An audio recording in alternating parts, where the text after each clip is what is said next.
Hello friends, welcome back to our channel success वाला। तो जैसा कि मैं आपको क्लास 10th का 2024 बोर्ड का जो है पेपर सॉल्व कर रहा था, तो उसमें आपको मैं जो ए पार्ट के बारे में सारे वीडियो मैंने अपलोड कर दिया। तो अब मैं आपको जो हूँ सेक्शन बी के बारे में मैं आज आपको बताऊंगा। सेक्शन बी में जो है सारे क्वेश्चंस को हम कैसे सॉल्व करेंगे, सेक्शन बी सी जो भी होंगे उसके बारे में अब मैं पढ़ता हूँ क्वेश्चंस। और देखिए दोस्तों, आपको मैं जो अभी तक मैं क्वेश्चन जितने भी सारे हमने आपको बताया है, उन सारे क्वेश्चंस को आपको रिवीजन करना है, क्योंकि मैं आपको एक ही बार बताया हूँ कि आप इन सारे क्वेश्चंस को जितना रिवीजन करेंगे उतना आपके लिए आपको बोर्ड के एग्जाम में मार्क्स लाने में सहायता करेंगे। तो चलिए मैं आज आपको सेक्शन बी के बारे में हर एक क्वेश्चंस को सॉल्व करते हैं। तो सेक्शन बी में देखिए आपको क्या कर रहा है क्वेश्चंस। सेक्शन बी में जो है फर्स्ट क्वेश्चंस क्या है, यानी ये आपको वेरी शॉर्ट क्वेश्चन आंसर होंगे, वेरी शॉर्ट आंसर्स होंगे, यानी ये 2 मार्क्स के होंगे। तो चलिए 2 मार्क्स में जो हम शुरुआत करेंगे 21 नंबर क्वेश्चन से। 21, तो देखिए 21 दोस्तों आपको क्वेश्चंस क्या कह रहा है। 21 क्वेश्चंस कह रहा है, 3 bells toll at intervals of 9, 12 and 15 minutes respectively. If they start tolling together, after what time will they next toll together? यानी क्या हो रहा है कि 3 बेल जो है एक इंटरवल पे 9 मिनट के बाद, 12 मिनट के बाद और 15 मिनट्स के बाद क्या हो रही है, वह रिस्पेक्टिवली हो रही है, मतलब वो बेल कर रही है। अगर वो एक साथ ही अगर कहता है if they start tolling together after what time will they next toll, कहता है उसके बाद जो है वह सभी जो बेल हैं किस प्रकार से एक साथ जो है बजेंगे, उसके बारे में आपको बताना है एक साथ। यानी पहला जो देखिए हमें जो क्वेश्चन दिया है अकॉर्डिंग टू क्वेश्चंस, पहला जो हमें रहा है यानी फर्स्ट बेल हम लिखते हैं। फर्स्ट बेल जो है, फर्स्ट बेल्स क्या है, आपको first bell toll at interval, पहला बेल का जो इंटरवल दिया हुआ है वह हम टाइम्स लिखते हैं। पहले बेल का जो इंटरवल्स है दोस्तों वह है आपको 9 मिनट, तो हम लिख लेंगे 9 मिनट। फिर देखिए सेकेंड बेल जो है उसी तरह हम लिख देते हैं, सेकेंड बेल इंटरवल्स जो है वह दिया हुआ है 12 मिनट, ठीक है। उसी तरह आपको थर्ड बेल जो है वह कितना दिया हुआ है, आपको 15 मिनट दिया हुआ है। तो अब कहता है कि ये सभी एक साथ कब होंगे, कब बेल करेंगे। तो इसके लिए मैं आपको बताता हूं, आप क्या करना। देखिए कभी कभी इस क्वेश्चंस में क्या होता है, अभी तो यहाँ पर सिर्फ 9, 12, 15 मिनट दिया हुआ है, और कभी कभी क्या होता है कि आपको क्वेश्चंस में जो है यह भी दे देता है कि उसमें टाइमिंग दे देता है। अगर मान के चलिए सबसे पहला इस तरह के क्वेश्चंस बेल वाले क्वेश्चंस आएंगे, तो उन सारे क्वेश्चंस को कभी भी बेल से रिलेटेड अगर क्वेश्चन आते हैं तो आप पहले उसका एलसीएम लीजिए। तो आप क्या कीजिएगा, एलसीएम लीजिएगा इन सारे क्वेश्चंस का। तो हम लिखेंगे taking LCM, taking LCM, LCM of 9, 12, 15। तो चलिए 9 का फैक्टराइजेशन कीजिएगा तो क्या लिखिएगा, 3 इंटू 3। फिर आप 12 का कीजिएगा तो क्या लिखिएगा, 12 का आप कीजिएगा तो क्या होगा, 2 इंटू 2 इंटू 3। फिर आप 15 को कीजिएगा तो क्या लिखिएगा, 3 इंटू 5। तो देखिए इसको आप क्या लिख सकते हो, 3 का स्क्वायर, इसे क्या लिख सकते हो, 2 का स्क्वायर इंटू 3 पावर 1, और ये 3 पावर 1 और 5 का पावर 1। तो अब देखिए दोस्तों एलसीएम जो हम निकालते हैं, एलसीएम का रूल आपने पढ़ा होगा। आप जो है फर्स्ट चैप्टर में एलसीएम का रूल क्या पढ़ा है कि जो भी नंबर होंगे, जैसे यहाँ पे आपको 3 नंबर थे, तीनों नंबर में जो सबसे सबसे हाईएस्ट पावर होंगे, जैसे 3 पे सबसे हाईएस्ट पावर क्या है, इसमें 3 नंबर देखिए आपने फैक्टराइजेशन निकाला तो उसमें 3 नंबर है 2, 3, 5। तो पहले आप 2 में देखिए सबसे अधिक पावर वाला कौन है, तो 2 पे पावर 2 है, और 3 वाले में क्या है, 3 पे पावर क्या है, 2 है, और लास्ट में आपको 5 है। इसमें एक भी नंबर हम आप छोड़ते नहीं। तो इसे सॉल्व कीजिएगा, 2 2 जा 4 हो गया, और ये हो गया 9, और ये हो गया 5। अब जब इसे आप मल्टीप्लाई कीजिएगा तो ये हो जाएगा आपको 180 हो जाएगा। यानी 180 का मतलब यह हो गया, ये 180 मिनट, यानी वह जो एक साथ अब बेल जो हम करेंगे 180 मिनट का मतलब 3 आवर भी कह सकते हो। 180 मिनट, या इसे आप अगर आवर में चेंज करना चाहोगे तो 60 से डिवाइड कर दोगे तो 3 आवर्स भी कह सकते हो। तो इस तरह से आप यहाँ पर 180 मिनट कह दो या 3 आवर्स कह दो। तो यानी वो तीनों जो है बेल एक साथ जो अब बजेंगे वह कितने घंटों के बाद बजेंगे, 3 आवर्स या 180 मिनट के बाद। तो यह आपका आंसर हो गया। तो आप दोस्तों इसका स्क्रीनशॉट ले लें। अब मैं आपको नेक्स्ट क्वेश्चन 22 के बारे में बताऊंगा। दोस्तों अब मैं आपको क्वेश्चन 22 का ए पार्ट में बताने वाला हूं। 22 का ए पार्ट क्या कहता है, क्वेश्चन हम पढ़ते हैं। The minute hand of a clock is 14 centimetre long.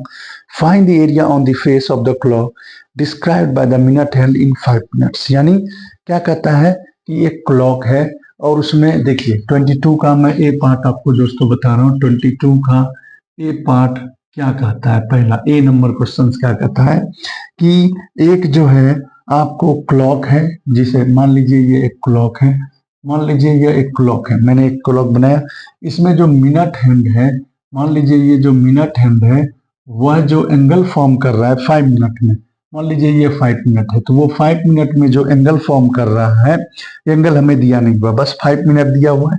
और यह जो इसकी लेंथ है वह दिया हुआ है आपको 14 सेंटीमीटर है। तो ये भी आप यहाँ से यहाँ आपको 14 सेंटीमीटर होगा। तो सबसे पहले नंबर हमें फॉर्म करना पड़ेगा। देखिए ये मान लीजिए आपको ये 5 मिनट हुआ, यहाँ से मान लीजिए यह जो है 5 मिनट है। तो अब देखिए यहाँ पर जो हमारा रेडियस हो गया, रेडियस जो हो गया वह हमारा हो गया, रेडियस वह हमारा है 14 सेंटीमीटर। और जो हमारा टाइम दिया हुआ है वह दिया हुआ है 5 मिनट, टाइम हमारा दिया हुआ है 5 मिनट। अब हमें क्वेश्चंस में क्या कह रहा है, क्वेश्चन में कह रहा है कि आपको एरिया निकालना है कि वह 5 मिनट में वह कितना एरिया जो है बनाएगा, कितना एरिया होगा। तो आपको 5 मिनट में कितने एरिया फॉर्म करेंगे उसके बारे में आपको बताना है। तो सबसे पहला नंबर दोस्तों आप जानिए, यह एक सर्कल है, आपको पता है कि सर्कल में टोटल, यहाँ पर मिनट की बात की गई है, तो टोटल जो होगा 60 मिनट में, 60 मिनट में, यानी एक सर्कल जो है अगर मान के चलिए यहां से अगर एक सुई है, अगर यहां से शुरू करे और यहां से शुरू करके दोस्तों यहां पर आए, तो यहां से शुरू करके यहां तक आए, तो यानी वह जो है टोटल एंगल, कंप्लीट एंगल कितना बनाएगा, 360 डिग्री का एंगल बनाएगा। यानी कितने मिनट में, तो 60 मिनट में। तो आप क्या लिखिएगा, we know in 60 minute clock form angle equal to 360 degree. यानी 60 मिनट में जो होगा, 60 मिनट में जो क्लॉक फॉर्म करती है एंगल वह करती है 360 डिग्री। तो 1 मिनट में कितने डिग्री का एंगल फॉर्म करेगी, तो यह होगा 360 डिग्री अपॉन 60 डिग्री, यानी इसे आप डिवाइड कीजिए तो 6 डिग्री यानी 6 डिग्री। यानी कोई भी क्लॉक जो होगी वह 1 मिनट में 6 डिग्री का एंगल फॉर्म करेगी। तो यानी 5 मिनट में कितने डिग्री का एंगल फॉर्म करेगी, तो 5 × 6 यानी 30 डिग्री। तो यानी हमारा जो एंगल हो गया वह एंगल यानी थीटा जो हो गया हमारा हो गया कितना, 30 डिग्री हो गया। तो अब हमें पूछा था एरिया कितना होगा, तो area by the sector, area of the sector का जानते हैं आप लोग, फॉर्मूला क्या होता है, theta upon 360 degree into pi r square. यह फॉर्मूला होता है, क्या होता है formula, theta upon 360 degree into pi r square. तो अब चलिए थीटा की वैल्यू आपने निकाल लिया, थीटा हो गया 30 डिग्री अपॉन 360 डिग्री इंटू पाई की वैल्यू आप रख लीजिए 22/7 इंटू आर कितना आपको दिया हुआ है 14 × 14। अब इसे आप सॉल्व कीजिएगा, तो देखिए सॉल्व कीजिएगा तो ये जो है ये 0 से 0 कैंसिल होगा और इसको कट कीजिएगा तो ये होगा 12। अब 12 हो गया, इसको कट कर दीजिए, ये हो गया आपको कितना 7 × 2 = 14। ठीक है, आप इस तरह से सॉल्व कीजिएगा। तो सॉल्व कीजिएगा तो अब देखिए ये होगा आपको 2 से आप 12 को काटिएगा होगा 6, फिर 6 से आप जो है कट कीजिए ये 3, फिर ये हो जाएगा 11। इस तरह से हमारा जो है इस दोनों को मल्टीप्लाई कीजिए, तो मल्टीप्लाई कीजिए 11 × 14 तो कितना होगा 154/3। 154/3 यहाँ भी छोड़ सकते हैं, 154/3 सेंटीमीटर स्क्वायर जो होगा इसका आंसर होगा। अगर आप जो है इसे सॉल्व करना चाहते हैं, डेसिमल में लाना चाहते हैं तो डेसिमल में ले आइए, डेसिमल में लाएंगे तो 5 3 जा 15 होगा, 5 1 जा 5, इस तरह से इतना सेंटीमीटर स्क्वायर। तो यानी दोनों में से आपको जो रखना है वो आंसर आपका बिल्कुल ही सही होगा। तो दोस्तों आप जो है इन सारे क्वेश्चंस के साथ आप स्क्रीनशॉट लेते जाएं। मैं आपको अब नेक्स्ट क्वेश्चन 23 बताऊंगा, तो आप इसका स्क्रीनशॉट ले लें। दोस्तों अब मैं आपको 22 क्वेश्चंस का बी पार्ट के बारे में बताऊंगा। देखिए 22 का जो है 22 नंबर क्वेश्चंस का बी पार्ट हमें क्या कहता है उसको हम पढ़ते हैं। क्वेश्चन नंबर 22 का बी पार्ट देखिए क्या कहता है, find the length of the arc of a circle which substance an angle of 60 degree at the centre of the circle of radius 42 cm। यानी क्या कहता है, एक सर्कल है, चलिए एक सर्कल हमने ड्रॉ कर लिया, इसमें जो इसकी रेडियस है ये सेंटर है, यह जो है इस तरह से दिया हुआ है एक सर्कल है, और यह जो है सेंटर पे जो एंगल बना रहा है वह कितना डिग्री का बना रहा है एंगल, वह 60 डिग्री का एंगल फॉर्म कर रहा है। ठीक है दोस्तों, और इसकी जो रेडियस है वह दी हुई है 42 cm, यानी यह हो गया 42 cm। ठीक है, तो हमें क्या कहता है, find the length of the arc, यानी यह जो आर्क है इस आर्क की लेंथ हमें फाइंड करनी है, यानी यह जो आर्क हुआ इस आर्क की लेंथ क्या होगी। तो चलिए दोस्तों सबसे पहले नंबर हमें जो है रेडियस क्या दिया हुआ है वो लिखते हैं।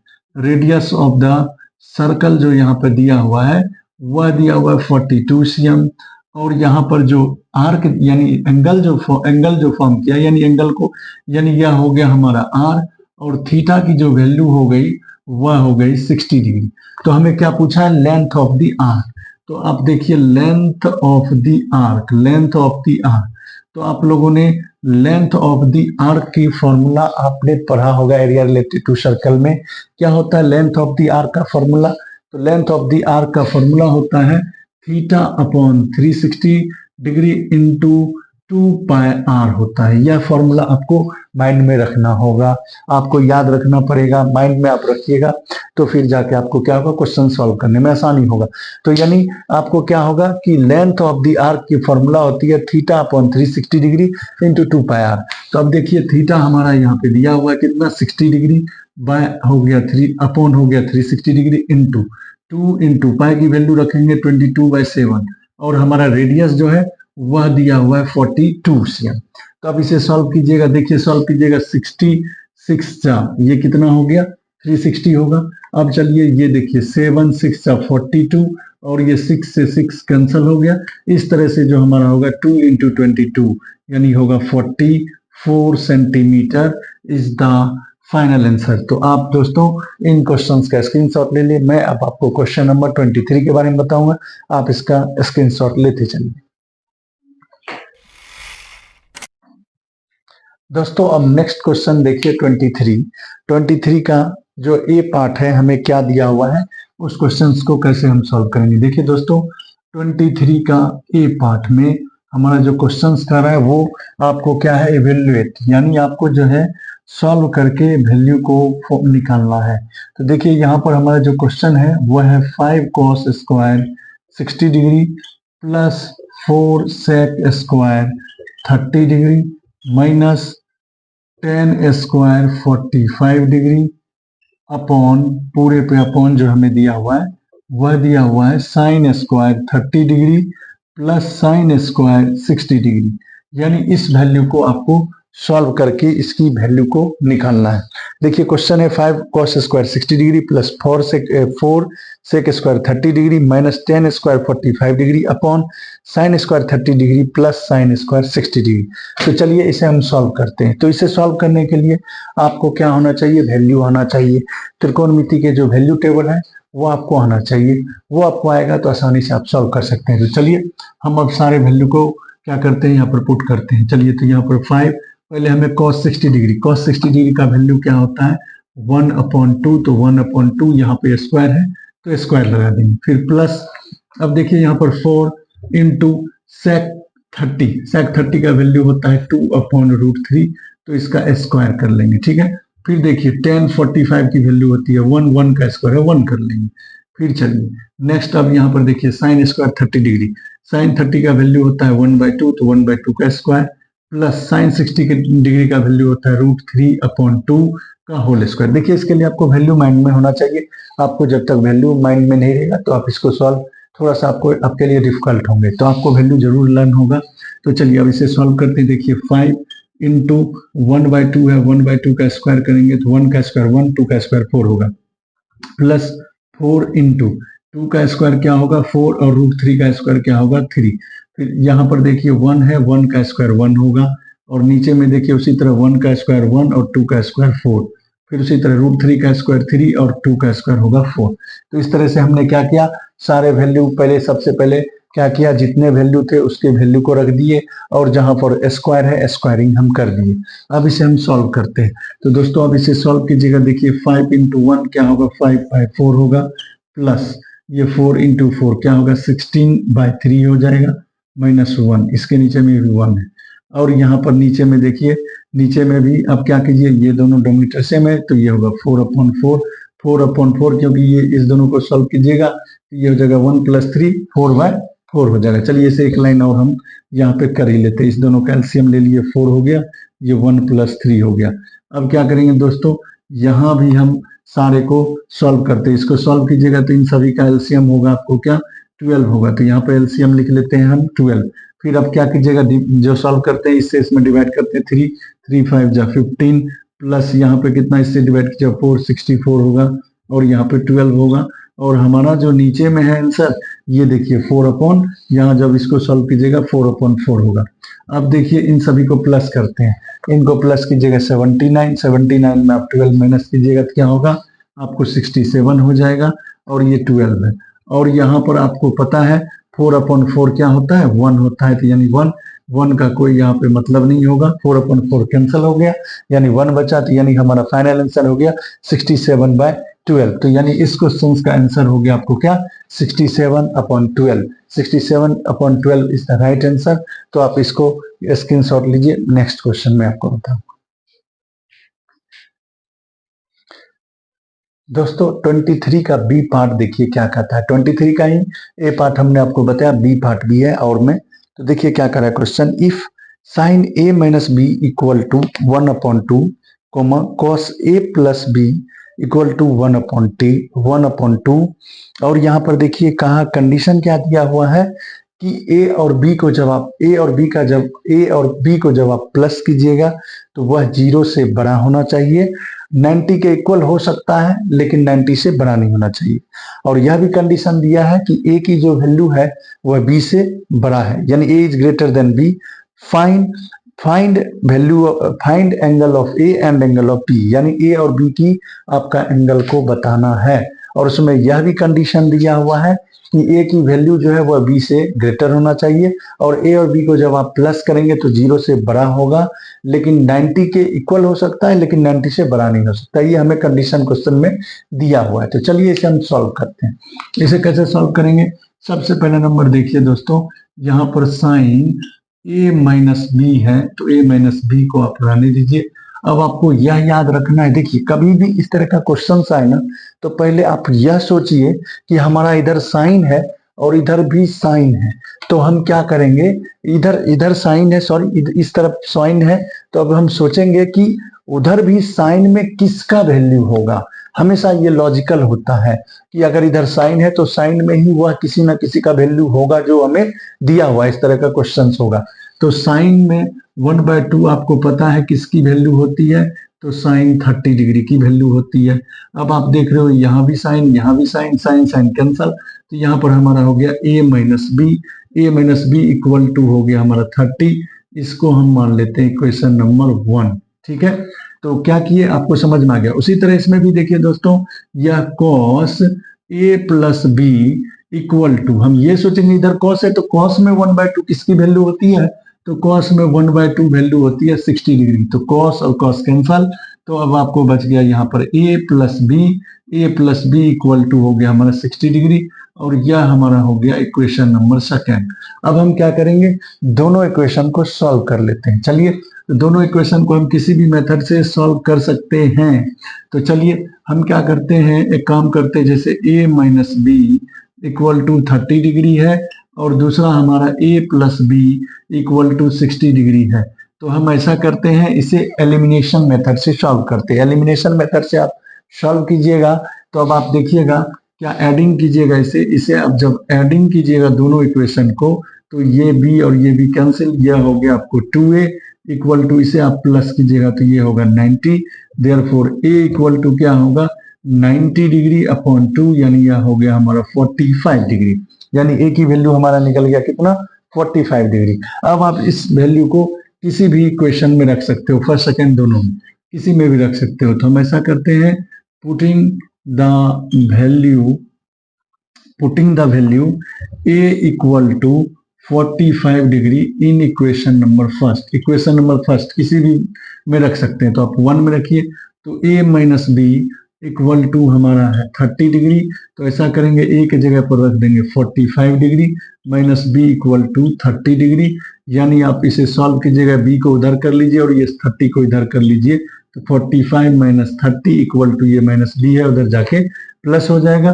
तो इस प्रकार से a की वैल्यू क्या हो गया आपको 15 डिग्री हो गया, क्योंकि हमें वैल्यू निकाल, सॉरी ये b की वैल्यू हो गया आपको 15 डिग्री। तो इस तरह से हमारा एंगल a की वैल्यू हो गया 45 डिग्री और एंगल b की जो वैल्यू हो गई 15 डिग्री हो गई। अब देखिए हमारा जो कंडीशन था, कंडीशन क्या कह रहा था कि a की वैल्यू जो होगी, एंगल a की जो वैल्यू होगी वह एंगल b से क्या होना चाहिए, ग्रेटर होना चाहिए, तो ग्रेटर हो गया। और इस दोनों को जब आप प्लस कीजिएगा तो क्या बोला था कि 0 से ग्रेटर होना चाहिए, बट 90 के इक्वल हो सकता है, लेकिन 90 से बड़ा नहीं हो सकता है। तो इस तरह से हमारा दोनों आंसर आ गया। तो आप दोस्तों, अब अगर आपको चेक करना है कि हमारा आंसर सही है या गलत है तो आप चेक भी कर सकते हो। आप कैसे चेक करोगे, देखिए आपका जो इक्वेशन है a माइनस बी 30 डिग्री था, तो आप a की वैल्यू आया 45, b की वैल्यू आया 15, इस दोनों को घटाइए माइनस कीजिए तो होगा आपको 30, इस दोनों को प्लस कीजिए होगा 16। इस तरह से हमारा जो आंसर चेक कर लिए, हमारा आंसर सही है। तो दोस्तों आप क्या कीजिए, इसका स्क्रीनशॉट ले लीजिए। दोस्तों अब मैं आपको क्वेश्चन नंबर 24 के बारे में बताऊंगा। क्वेश्चन नंबर 24 क्या कर रहे हैं देखते हैं। In the given figure O is the centre of the circle. कहता है इस गिवन फिगर में O जो है सेंटर ऑफ द सर्कल है। If angle AOB equal to 145 degree है, एंगल AOB जो है 145 डिग्री है, then the find of value of x की वैल्यू को आपको फॉर्म करना है। तो दोस्तों आपको इस क्वेश्चंस को सॉल्व करने के लिए आपको हमेशा माइंड में यह याद रखना पड़ेगा कि आपको यह जानना पड़ेगा कि यह जो क्वेश्चंस है आपने 9th क्लास में इस क्वेश्चंस को जरूर पढ़ा होगा, थ्योरम को पढ़ा होगा। उसी थ्योरम को आज हम यूज करेंगे। सर्कल चैप्टर में आपने पढ़ा था, उसी थ्योरम से रिलेटेड है। देखिए सेंटर पे हमारा 145 डिग्री है और पूछता है यह एंगल क्या होगा। तो इसके लिए थोड़ा सा हमें कंस्ट्रक्शन करना पड़ेगा। कंस्ट्रक्शन करते हैं। कंस्ट्रक्शन क्या करेंगे, देखिए हम क्या करते हैं, एक आर्क खींच लेते हैं। एक आर्क जो है हम एक आर्क ड्रॉ कर लेते हैं और इसका नाम हम देते हैं, मान लीजिए ये डी। तो आपने 9th क्लास में पढ़ा था थ्योरम। 9th क्लास में क्या थ्योरम पढ़ा था कि सेंटर पर जो एंगल होता है उसी आर्क के द्वारा जो बनाए गए एंगल होता है, यानी यह जो एंगल है वह जो एंगल होगा वह सेंटर के द्वारा बनाए गए एंगल का हमेशा हाफ होता है। हमेशा क्या होता है, हाफ होता है। तो यानी आपको क्या याद रखना, आपने क्या किया, ज्वाइन जो किया आपने, यहाँ पर जो कंस्ट्रक्शन किया वो आप लिख लीजिए। कंस्ट्रक्शन आपने जो किया उस कंस्ट्रक्शन को आप राइट डाउन कर लीजिए। आपने क्या किया, यहाँ पर join A to D and B to D. आपने क्या किया, ए को डी से मिलाया और बी को आपने डी से मिलाया और एक आर्क बनाया। तो आपने आर्क बनाया तो आपने अब इसके आधार पर आप क्या कह सकते हो कि यह जो एंगल है, एंगल ए ओ बी जो होंगे, वह जो होंगे ए ओ बी के द्वारा जो एंगल बनाया जाएगा वह क्या होगा, दूसरे जो एंगल होंगे, एंगल ए डी बी जो आपने लिया है उसका हमेशा डबल होंगे। क्यों डबल होंगे, क्योंकि आपने थ्योरम पढ़ा था और वह थ्योरम का क्या नाम है, सर्कल में आपने थ्योरम पढ़ा था, एंगल मेड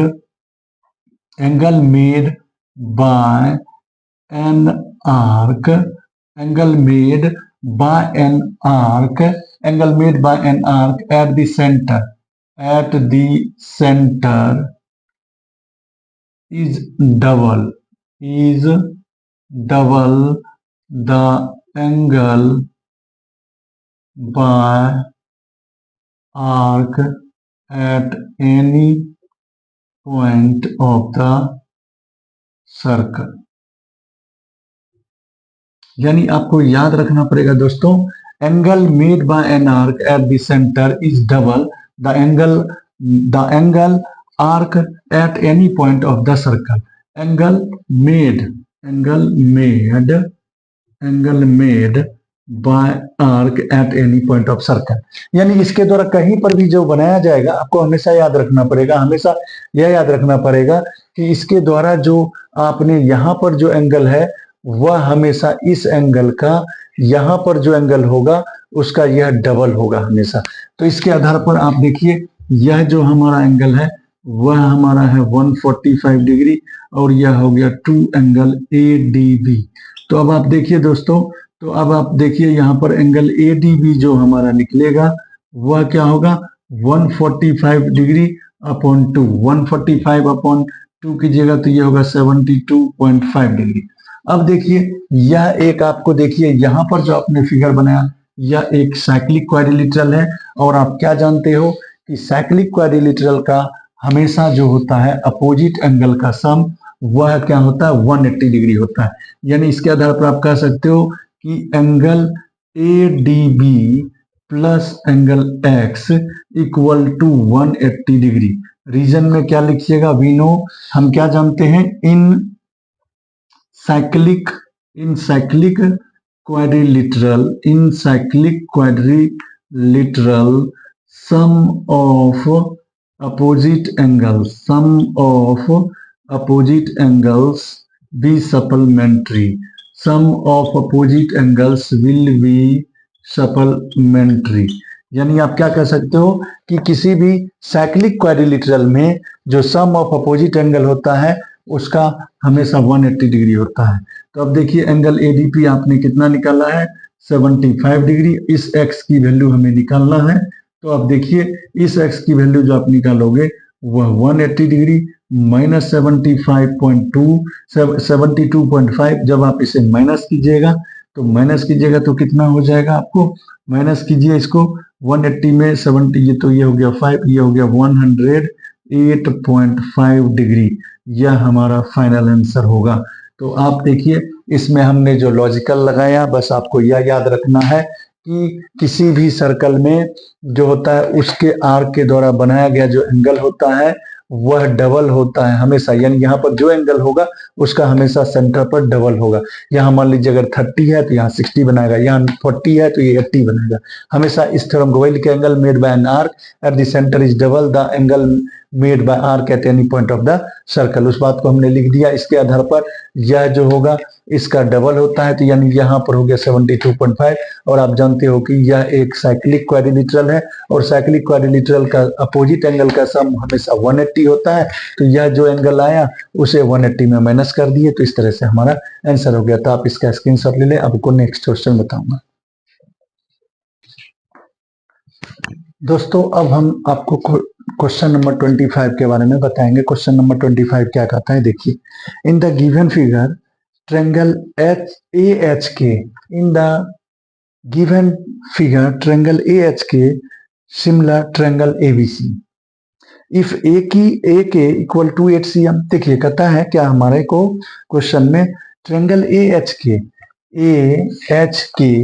सिमिलर है ट्रायंगल ABC। तो इफ AK जो है हमारा AK इक्वल टू 8 cm दिया हुआ है और BC हमारा 3.2 cm दिया हुआ है एंड HK जो है 6.4 cm दिया हुआ है। Then find the length of AC। तो हमें AC फाइंड करना है। तो चलिए कोई नहीं, सबसे पहले नंबर हमें जो गिवन है उसे नोट करते हैं। हमें गिवन क्या है वह देखिए, इस क्वेश्चन में हमें गिवन दिया हुआ है ट्रायंगल AHK सिमिलर है। देखिए ध्यान दीजिए, AHK सिमिलर होगा ABC के, यानी यह दोनों ट्रायंगल आपको क्या है सिमिलर है। जब दो ट्रायंगल आपस में सिमिलर होते हैं तो कहने का मतलब उसके जो साइड्स होंगे उनकी रेशियो भी क्या होंगे, प्रोपोर्शनल होंगे। उनके साइड्स के रेशियो क्या होंगे, जब हमें दिया हुआ है कि यह दोनों ट्रायंगल आपस में सिमिलर है तो उसके साइड्स जो होंगे कॉरस्पॉन्डिंग साइड्स आर प्रोपोर्शनल। तो प्रोपोर्शनल करेंगे तो अब देखिए यहाँ पर हम कैसे करेंगे, तो इसके लिए मैं आपको बताता हूँ। सबसे पहला नंबर, अगर हम लेते हैं एच के तो इधर लेना पड़ेगा आपको बी सी। तो यानी हम क्या करते हैं वन, यानी अगर हम लेते हैं, चलिए कैसे भी लेते हैं, चलिए अगर हम लेते हैं पहले एच के अपॉन हमें लेना पड़ेगा बी सी, ठीक है। उसी तरह अगर हम लेते हैं ए के अपॉन, अगर हम ए के लेते हैं तो इधर लेना पड़ेगा ए सी। और दूसरा पार्ट हमें क्या लिखे, अगर ए बी लेते हैं, ए बी लेते हैं, क्योंकि सॉरी यहाँ पर हमने, अगर हम यहाँ पर क्या करेंगे, यहाँ पर अगर हम लेते हैं क्या ए एच अपॉन इधर होगा ए बी, ये क्या है, corresponding sides are proportional. Corresponding sides जो होंगे वह आपस में एक रेशियो में होंगे। तो उसी के आधार पर हमने क्या किया, इसके तीनों साइड्स को आपको क्या किया, प्रोपोर्शनल किए। क्या क्या प्रोपोर्शनल किए, अगर हम ये एच के लेते हैं तो इधर देखिए बी सी लेना पड़ेगा, तो एच के अपॉन बी सी लिए। फिर उसी तरह अगर हम यहाँ देखिए ए के लेते हैं, ए के तो इधर लेना पड़ेगा ए सी हमें लेना पड़ेगा, ठीक है। उसी तरह हमने ए एच लिया तो इधर ए बी लिया। देखिए हमें जो फाइंड करना है, फाइंड द लेंथ ऑफ ए सी को हमें फाइंड करना है। और हमें गिवन क्या क्या है, पहले हम सबका वैल्यू रखते हैं। देखिए एच के हमारा क्या है 6.4 है, बी सी हमारा क्या है, देखिए यहाँ पर एच के 6.4 है और बी सी हमारा 3.2 है। उसी तरह ए के हमारा क्या है 8 है और ए सी हमें फाइंड करना है, और इसकी हमें जरूरत नहीं है तो इसे हम छोड़ देते हैं। अब इसे सॉल्व कीजिएगा, देखिएगा 32 जा क्या होगा 64, यानी 6.4 और यहाँ 3.2 है। जब इसे सॉल्व कीजिएगा तो ये दो बार में क्या होगा, कट जाएंगे, क्योंकि यहाँ भी डेसिमल एक अंक के बाद, यहाँ भी एक अंक के बाद, तो ये दो हो जाएंगे। अब देखिए यहाँ पर होगा 2ac इक्वल टू 8 होंगे, देयरफॉर ac हमें निकालना है तो ac इक्वल टू 2/4, 8/2 होगा यानी 4cm। तो हमें निकालना था क्या चीज, AC की लेंथ ज्ञात करनी थी, AC की हमें लेंथ फाइंड करनी थी, तो AC हमें हो गया 4cm। तो आप इन सारे क्वेश्चंस का स्क्रीनशॉट ले लीजिए। अब मैं आपको नेक्स्ट क्वेश्चन बताऊंगा। दोस्तों क्वेश्चन नंबर 26, अब जो आपको मैं सेक्शन सी पार्ट में आ गया हूं। सेक्शन सी पार्ट में जो है 3 मार्क्स के क्वेश्चंस हैं। तो देखिए क्वेश्चन नंबर 26 आपको क्या कह रहा है, प्रूव दैट, आपको प्रूव करना है sine theta minus cos theta plus 1 upon sine theta plus cos theta minus 1 equal to 1 upon sec theta minus tan theta. तो चलिए दोस्तों इसे हम प्रूफ करेंगे। तो इसे प्रूफ करने के लिए देखना है हम क्या करेंगे, सबसे पहले LHS में चलते हैं। तो LHS से हम, चलिए LHS में हमारा जो दिया हुआ है, पहले क्वेश्चन को नोट करते हैं। Sine theta minus cos theta plus 1 upon sine theta plus cos theta minus 1, और हमें जो प्रूव करना है 1 upon sec theta minus tan theta. तो देखिए दोस्तों इसे हम किस तरह से सोचेंगे और किस तरह से करेंगे इस क्वेश्चन को, वो देखते हैं। हमें जो प्रूफ करना है sec theta minus tan theta. अब हम यह सोचते हैं यह जो हमारा टर्म दिया हुआ है उसमें कैसे सेक आएगा और कैसे सेक थीटा आएगा और कैसे टेन थीटा आएगा। तो आप क्या देखते हो, क्या सेक थीटा और टेन थीटा लाना है, तो टेन थीटा और सेक थीटा, यानी सेक और हमें टेन लाना है।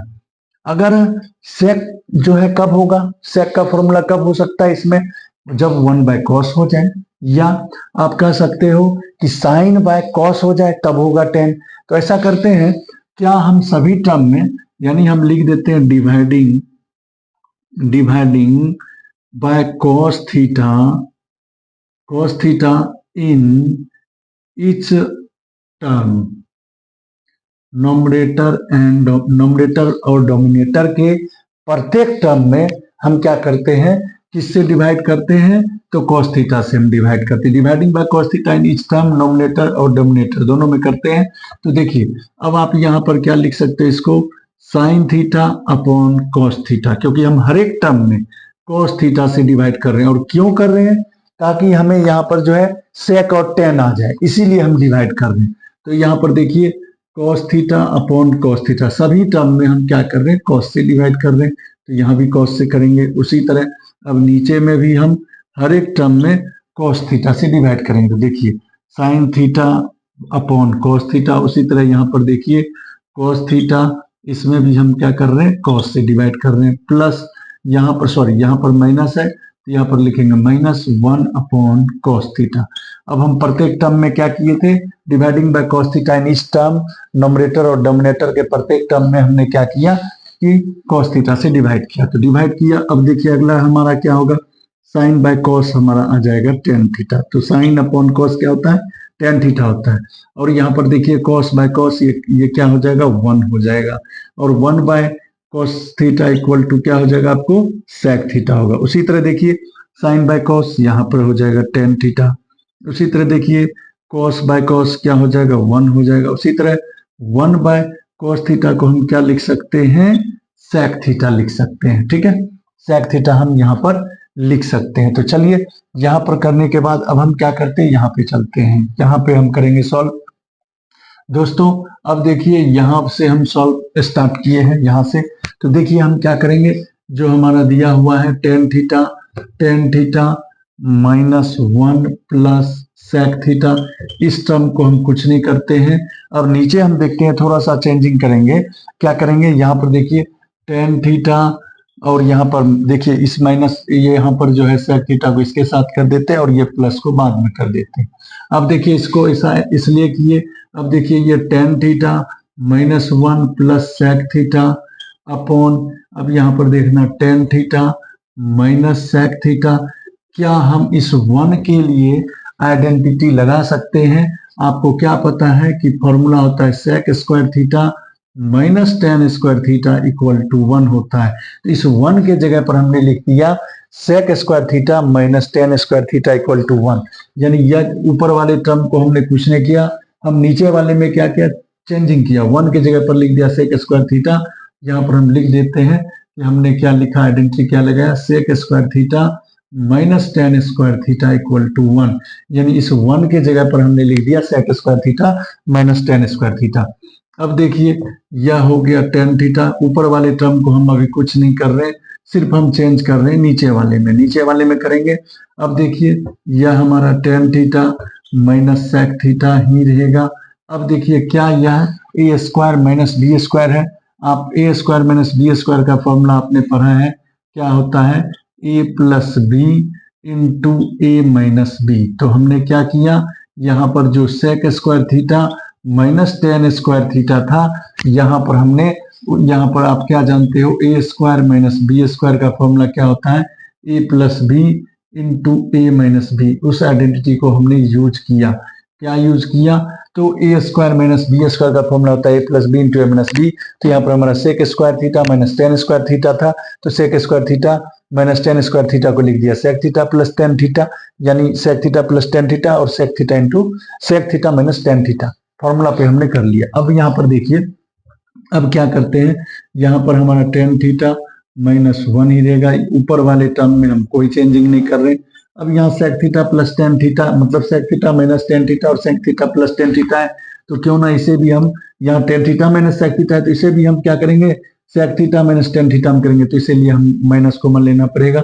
इस तरह से अब यह भी हो गया sec theta minus tan theta. कब देखिए दोस्तों, यहाँ पर बीच में प्लस है, प्लस यहाँ पर sec theta plus tan theta है, यहाँ भी हमारा देखिए sec theta minus tan theta है।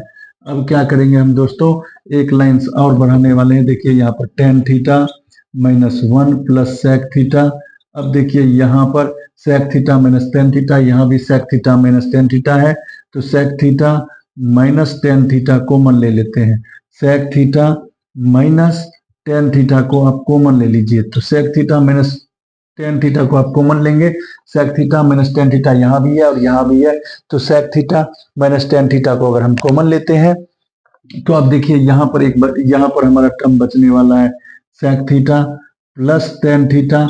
और यहाँ पर देखने, यहाँ पर आप देखिए यह जो माइनस था यहाँ पर हो गया हमारा -1। अब देखिए दोस्तों sec थीटा, यहाँ भी sec थीटा -1 और यह टर्म और यह टर्म आपको आपस में कट गया। अब जो हमारा बचा है वह हमारा क्या बचा, ऊपर में 1 बचा और नीचे में बच गया आपको क्या, sec theta minus tan theta, जो कि हमें देखिए यही प्रूफ करना था। और इस तरह से हमारा हो गया प्रूफ। RHS हमें प्रूव करना था जो वह हो गया 1/sec θ - tan θ हो गया proof.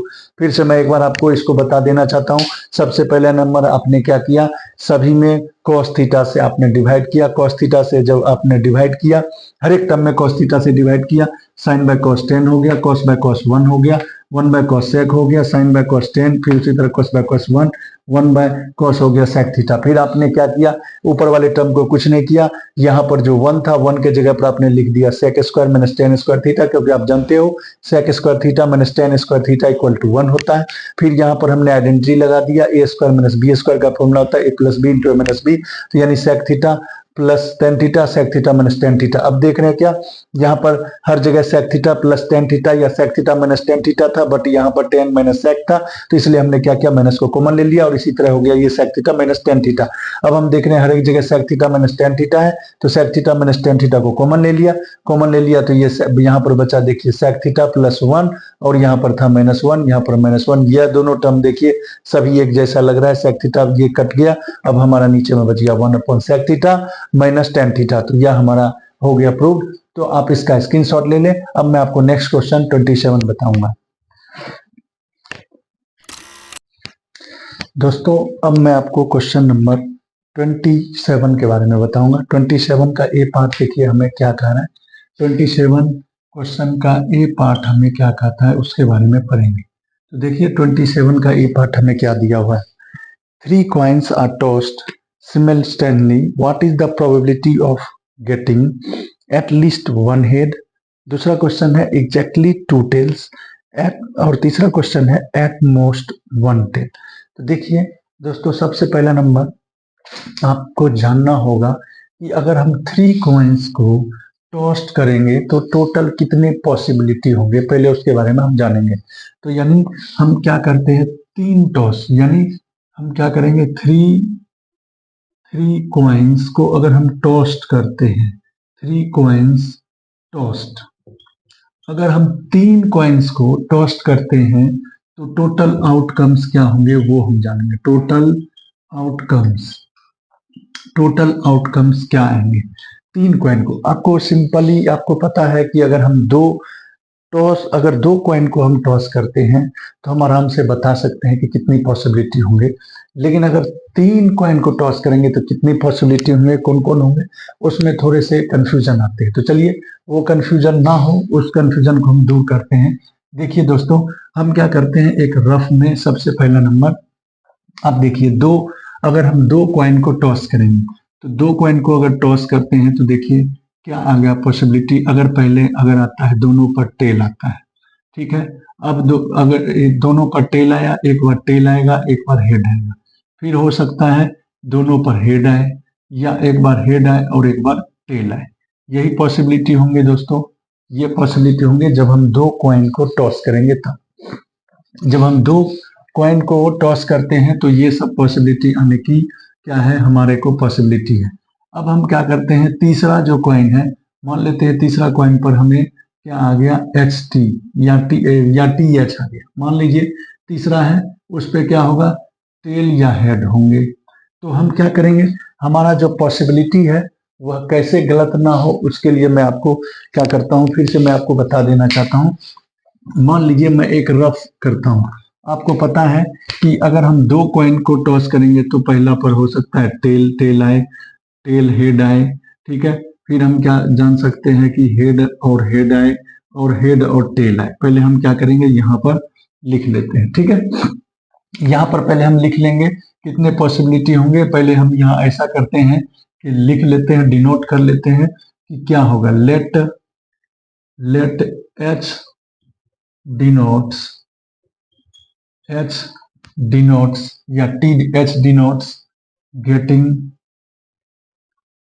Getting of A head, ये मान लेते हैं हम, ठीक है।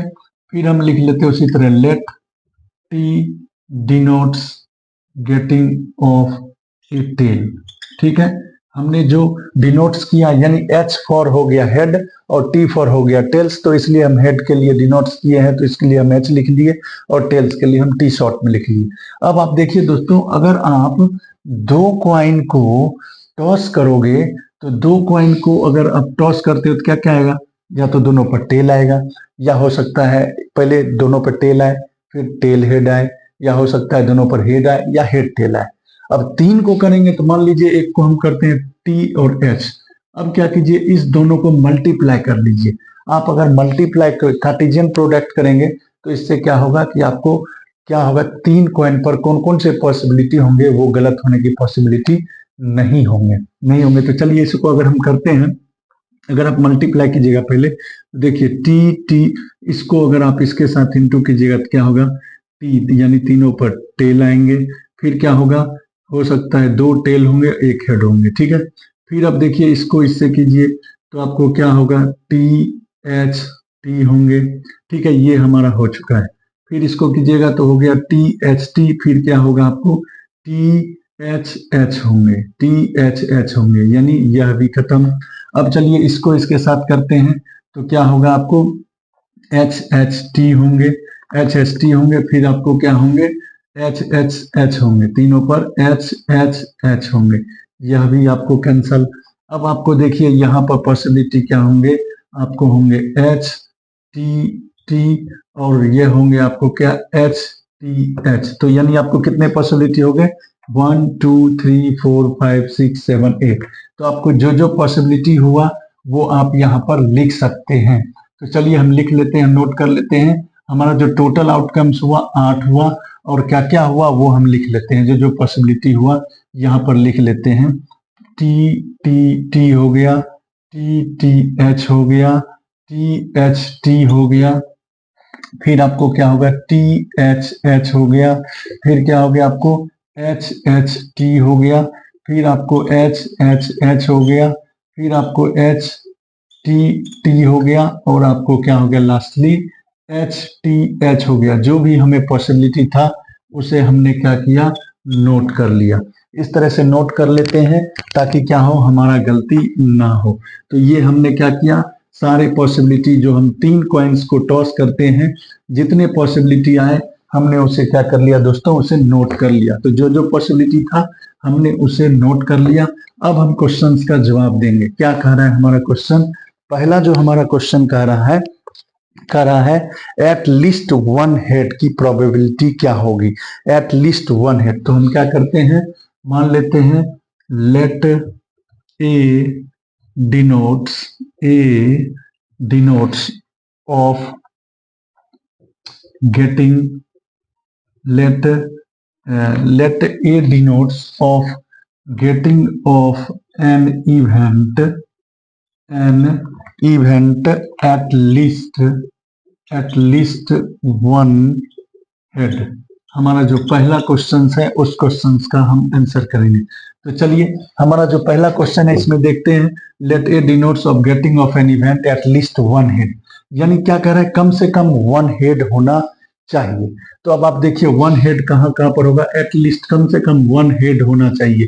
तो 1 हेड कहाँ कहाँ है, तो ये देखिए, यानी इसे छोड़कर टी यानी इस पर तीनों पर टेल है, बाद बाकी आप देखिए सभी में क्या है, सभी में आपको क्या है, हेड है। तो इस तरह से देखिए, तो यानी पहला में जो होगा क्या क्या होगा, टी एच होगा, फिर टी होगा, फिर होगा एच होगा, फिर एच टी होगा, फिर देखिए आपको एच होगा, और फिर आपको लास्ट एच टी होगा, और आपको हो गया एच होगा।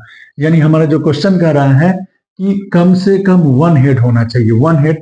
तो 1 हेड देखिए सभी पर, इस पर भी हेड, इस पर भी हेड, इस पर भी हेड, कम से कम 1 हेड होना चाहिए। तो इस तरह से कितना हो गया, 1 2 3 4 5 6 7। तो यानी हमारा जो बोल रहा था प्रोबेबिलिटी, यानी प्रोबेबिलिटी पूछा था हमारा eight least 1 head, eight least 1 head. तो आप क्या जानते हो क्या होता है फॉर्मूला प्रोबेबिलिटी का, क्या होता है, तो number of outcomes, number of favourable outcomes, number of favourable outcomes, number of favourable outcomes by total number of outcomes, total number of outcomes. तो चलिए अब इस फॉर्मूला को यूज करते हुए देखिए, नंबर ऑफ फेवरेबल यहाँ पर हमारा कितना हो गया, एट लीस्ट 1 हेड जो हो गया, वह एट लीस्ट 1 हेड हो गया 7, और टोटल है 8, तो यानी फर्स्ट का आंसर हमारा हो गया 7/8। ठीक है, अब चलिए दूसरा क्वेश्चन इसी में हमारा क्या कह रहा है। दूसरा क्वेश्चन जो है हमारा कह रहा है कि एग्जैक्टली टू टेल्स होना चाहिए, एग्जैक्टली टू टेल्स होना चाहिए। तो हम लिख लेते हैं, यानी यहाँ पर जो है अब जो है हम लिख लेते हैं कि इसी तरह एग्जैक्टली हमारा जो है लेट लिख लेते हैं, let B denotes of getting of an event exactly two tails. यही है हमारा question, exactly two tails. Exactly देखिए हमारा जो दूसरा क्वेश्चन है वह क्या कह रहा है कि an event exactly two tails. Exactly क्या होना चाहिए, टू टेल्स होना चाहिए। तो अब देखिए टू टेल्स कैसे होंगे, तो इसका देखिए टू टेल्स, दो टेल्स कहाँ कहाँ पे हैं, तो दो टेल्स जहां पे है एग्जैक्टली टू टेल्स होना चाहिए। तो दो टेल्स जहां पर है यानी दो ही टेल्स होना चाहिए, दूसरा नहीं होना चाहिए। तो दो टेल्स कहां पर है, देखिए एक यहाँ पर है, यानी हमारा हो गया TTH हो गया, और कहां पर है यहाँ पर देखिए HTT हो गया, और कहां पे हो सकता है आपको दो टेल्स, ये हो गया आपको दो टेल्स एग्जैक्टली होना चाहिए। तो इस तरह से टोटल जो है हमारा क्या हो गया, एग्जैक्टली टू टेल्स बोला है। तो एक हो गया यहाँ पर, एक यहाँ पर हो गया TTH THT, और कहां पर हो गया STT हो गया, सॉरी यहाँ पर देखिए TTH हो गया, फिर HTT हो गया, देखिए HTT हो गया, और आपको और क्या हो गया, और एक यहाँ पर हो गया TTH, और यहाँ पर हो गया एक THT। इस तरह से हमारा कितना इवेंट्स हो गए, 3 हो गए। तो इसका जो प्रोबेबिलिटी होगा, प्रोबेबिलिटी हमें जो निकालना था एन इवेंट, यानी यहाँ पर लिखना है आपको एग्जैक्टली टू टेल्स। तो एग्जैक्टली टू टेल्स यानी आपको यहाँ पर कितना होगा, तो यहाँ पर अब मैं डायरेक्ट करता हूँ 3/8 हो गया, 3/8, यानी इसका जो आंसर होगा 3/8 हो गया। अब तो तीसरा क्वेश्चन देखिए, तीसरा क्वेश्चन क्या कह रहा है, एट मोस्ट 1 टेल होना चाहिए। तो एट मोस्ट 1 टेल, यानी अब जो तीसरा क्वेश्चन है तो हम क्या करते हैं, लेट सी डिनोट्स, हम नोट कर लेते हैं, C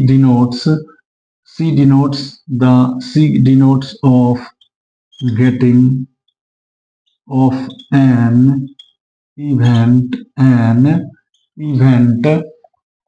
at most 1 टेल। यानी हमें जो है इनमें से चुनना है, यानी C जो होगा वह क्या होगा, कह रहा है क्या, एट मोस्ट 1 टेल होना चाहिए, 1 टेल जरूर होना चाहिए। तो देखिए 1 टेल कहाँ कहाँ पर है, इसमें आप कीजिएगा तो 1 टेल यानी हमारा पहला हो गया, यहाँ पर कह सकते हो क्या होगा THH 1 टेल हो गया। फिर देखिए यहाँ पर क्या होगा HHT हो गया। फिर आप क्या कह सकते हो 1 टेल HTH हो गया, HTH हो गया, और आपको लास्ट में HHH कह सकते हो। इस तरह से टोटल इवेंट यहाँ पर कितना हो गया, 4 हो गया। तो यानी प्रोबेबिलिटी एट मोस्ट 1 टेल बोला है हमारा, 1 टेल यानी 1 टेल होना चाहिए, एट मोस्ट 1 टेल। तो 1 टेल इस तरह से हमारा हो गया 4/8, यहाँ पर हमारा आंसर होगा 1/2, यानी प्रोबेबिलिटी जो होगा वह 1/2 होगा। तो दोस्तों फिर से मैं आपको बता देना चाहता हूं, एक बार देखिए हमने क्या किया, टोटल आउटकम्स, अगर इसको हम शॉर्ट में यह कह सकते हैं कि अगर आपको टॉस वाला सवाल हो तो जितने टॉस कहेंगे 2 पे पावर n, अगर 3 कॉइन्स कह रहे हैं तो यानी कहने का मतलब 2 पे पावर 3 का दिए तो 8 हुआ। टोटल पॉसिबिलिटी क्या क्या हुआ वो मैंने आपको लिख दिया। पहला क्वेश्चन हमें करा था एटलीस्ट 1 हेड, यानी 1 हेड होना ही चाहिए। तो 1 हेड देखिए इन सभी में 1 हेड एटलीस्ट, ये तो हमने क्या किया यहाँ पर जो है कहता है एटलीस्ट 1 हेड, यानी कम से कम 1 हेड होना चाहिए। तो कम से मतलब एटलीस्ट यानी अधिक भी हो सकता है लेकिन कम से कम होना चाहिए वो नहीं। तो यहाँ पर देखिए हेड है, यहाँ पर भी, यहाँ पर बोल रहा है हेड, 1 हेड हो गया, यहाँ भी 1 हेड है, यहाँ भी देखिए हेड हेड हेड, इस तरह से टोटल जो है 7 हो गए, तो 7/8 हो गया। क्योंकि आपको पता है इस पे तीन का तीनों क्या है आपको टेल है, लेकिन हमें क्वेश्चन में क्या कहा था कि कम से कम 1 हेड होना चाहिए, तो ये तीनों टेल था इसलिए इसको छोड़कर सारे हो जाएंगे, 7/8 हो गए। दूसरा क्वेश्चन क्या कह रहा है कि आपको 2 टेल्स होना चाहिए, मतलब उसमें 2 टेल्स एग्जैक्टली 2 टेल्स दो मतलब होना चाहिए। तो यहाँ पर देखिए 2 टेल्स है, यहाँ भी 2 टेल्स है, यहाँ भी 2 टेल्स है, इस तरह से टोटल आपको 3/8 होंगे। और तीसरा क्वेश्चन जो कह रहा है वह क्या कह रहा है कि आपको जो होना चाहिए at most 1 tail at most मतलब अधिक से अधिक 1 टेल होना ही चाहिए। तो यहाँ पर देखिए 2 टेल हो गया, यहाँ भी देखिए 2 टेल हो गया, मतलब सॉरी 1 टेल और यहाँ पर भी 1 टेल, और इसमें कहेंगे सर आपने तो तीनों एस दे दिया, तो आप इसे ले सकते हो, इसलिए ले सकते हो क्योंकि यहाँ पर कह रहा है कि एट मोस्ट मतलब अधिकांश होना चाहिए, तो इसलिए यहाँ पर हेडेड हो गया, इसमें जो है टेल आने की पॉसिबिलिटी, तो इस तरह से हो गया 4/8 यानी हो गया आपको 1/2 यानी 4/8 हुआ, उसको हम जब प्रोबेबिलिटी निकालेंगे तो ये हो जाएगा आपको 1/2। तो इस तरह से आप क्या कीजिए 27 क्वेश्चंस का स्क्रीनशॉट ले लें। अब मैं आपको नेक्स्ट इसी का बी पार्ट बताऊंगा। दोस्तों अब मैं आपको 27 का बी पार्ट के बारे में बताऊंगा। 27 का बी पार्ट देखिए हमारा क्या कहता है, क्वेश्चन पढ़ेंगे फिर उसका solution. A box contains 90 discs which are number 1 to 90. If one disc is drawn at random from the box, find the probability that it bears a 2-digit number less than 40. दूसरा question है number divisible by 5 and greater than 50, and third question है a perfect square number. तो चलिए सबसे पहला number total outcomes जो है यहां पर आपको पता है total number of discs, total number of disc जो है वह है 90, यानी यह हो गया हमारा टोटल नंबर ऑफ डिस्क, यानी हमारा जो आउटकम्स है टोटल आउटकम्स है वह हो गया 90 हो गया। ठीक है, अब देखिए हमारा जो फर्स्ट क्वेश्चन है, पहला जो क्वेश्चन है वह है 2 डिजिट नंबर लेस देन 40, यानी पहला जो हमारा क्वेश्चन है वह कहता है 2 डिजिट नंबर जो है वह लेस देन 40 होना चाहिए। तो चलिए हम क्या करते हैं पहला नंबर लिख लेते हैं यहां पर, let A denotes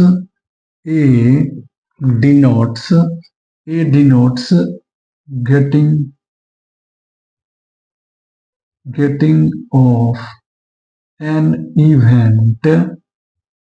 event 2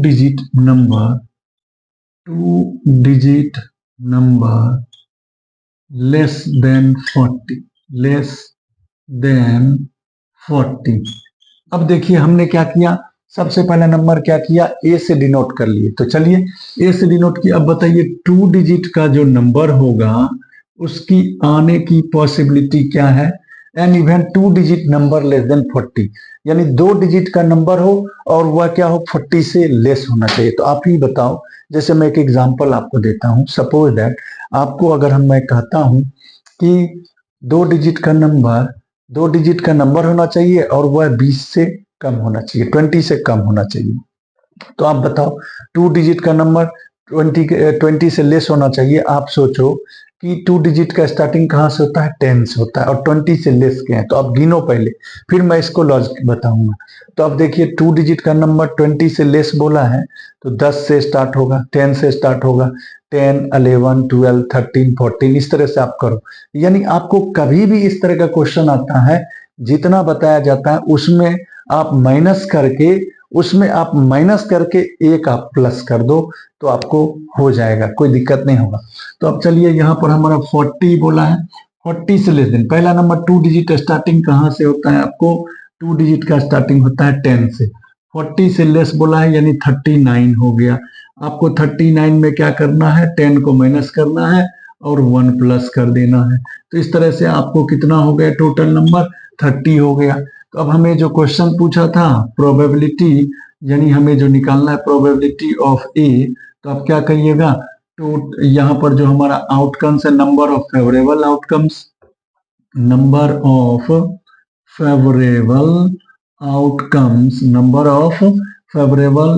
outcomes by total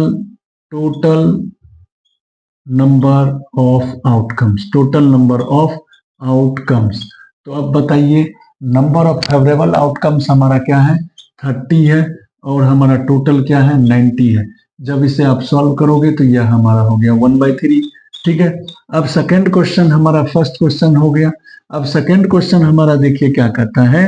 second question कहता है, सेकंड क्वेश्चन देखिए आपको कह रहा है इसमें, number divisible by 5 and greater than 50। 5 से डिविजिबल होना चाहिए और ग्रेटर देन 50 होना चाहिए। तो उसी तरह हम मान लेते हैं, let B denotes getting of an event, क्या बोला है, एन इवेंट, और क्या बोल रहा है, number divisible by 5, number divisible by 5 and greater than 50 है, ग्रेटर देन 50। तो अब बताइए इसमें जो होगा वह बी जो होगा, क्या बोला है कि आपको 5 से डिविजिबल भी होना चाहिए और 50 से ग्रेटर भी होना चाहिए। बताइए 50 से ग्रेटर पहला नंबर क्या होगा, 55 होगा, फिर हमारा क्या होगा, 60 होगा, 65 होगा, फिर हमारा 70 होगा, 5 से डिविजिबल है सभी, और 50 से ग्रेटर भी है, फिर होगा हमारा 75, फिर होगा हमारा 80, फिर हमारा होगा 85। अब यहाँ पर ग्रेटर देन बोला है, ठीक है, यहाँ पर हो गया हमारा ग्रेटर देन 50, और यहाँ पर हमारा क्या होगा, 90 भी आप ले सकते हो, क्योंकि यहाँ पर बोला है कि divisible by 5 and greater than 50, 50 से ग्रेटर होना चाहिए और 5 से डिविजिबल भी होना चाहिए। तो देखिए आपको कितना, 50 हो गया, 55 हो गया, 50 60 हो गया, 65 हो गया, 70 75 80 85 90। तो इस तरह से कितना हुआ, 1 2 3 4 5 6 7 8, यानी यह हमारा हो गया 8। तो यानी आपको जो प्रोबेबिलिटी ऑफ बी जो होगा वह हो जाएगा हमारा 8, टोटल है हमारा 90, तो 8/90। अब देखिए तीसरा क्वेश्चन जो हमारा पूछा है, तीसरा जो क्वेश्चन है वह क्या कह रहा है, ए परफेक्ट स्क्वायर नंबर। तो हम क्या करते हैं, let see denotes getting of an event a perfect square number. तो अब बताइए परफेक्ट स्क्वायर नंबर जो होगा वह क्या क्या होगा। तो अब देखिए यहाँ पर यानी सी माने तो अब परफेक्ट स्क्वायर नंबर बोला है, तो परफेक्ट स्क्वायर नंबर क्या होगा, परफेक्ट स्क्वायर नंबर क्या होता है, 1 होगा, फिर आपको 4 होगा, फिर आपको क्या होगा, 4 के बाद क्या होगा, 9 होगा, ये सब परफेक्ट स्क्वायर है। 9 के बाद क्या होगा, आपको 16 होगा, 16 के बाद 25 होगा, 25 के बाद आपको 36 होगा, 36 के बाद आपको 49 होगा, 49 के बाद 64 होगा, 64 के बाद क्या होगा, आपको 81 होगा। ठीक है, तो यानी इस तरह से आपको टोटल कितना हो गया, 1 2 3 4 5 6 7 8 9। तो यानी प्रोबेबिलिटी ऑफ यहाँ पर जो हम सी निकालेंगे वह क्या होगा, तो 9/90। जब इसे आप सॉल्व कीजिएगा तो यह होगा 1/10। 1/10 इज राइट आंसर। यानी यहाँ पर जो हमें बोला है perfect square number, perfect square number मतलब अगर स्क्वायर करते हैं और 90 के अंदर, 90 तक ही बोला गया है हमें, तो 90 के अंदर लेंगे तो देखिए परफेक्ट 1 का स्क्वायर 1 होता है, 2 का स्क्वायर 4 होता है, यानी सभी परफेक्ट स्क्वायर नंबर होना चाहिए 90 के अंदर। तो ये 1 हो गया, 4 हो गया, 9 हो गया, 16 हो गया, 25 36 49 64 और फिर 81। तो इस तरह से हो गया 1 2 3 4 5 6 7 8 9। तो 9/90 इस तरह से हमारा आंसर हो गया 1/10।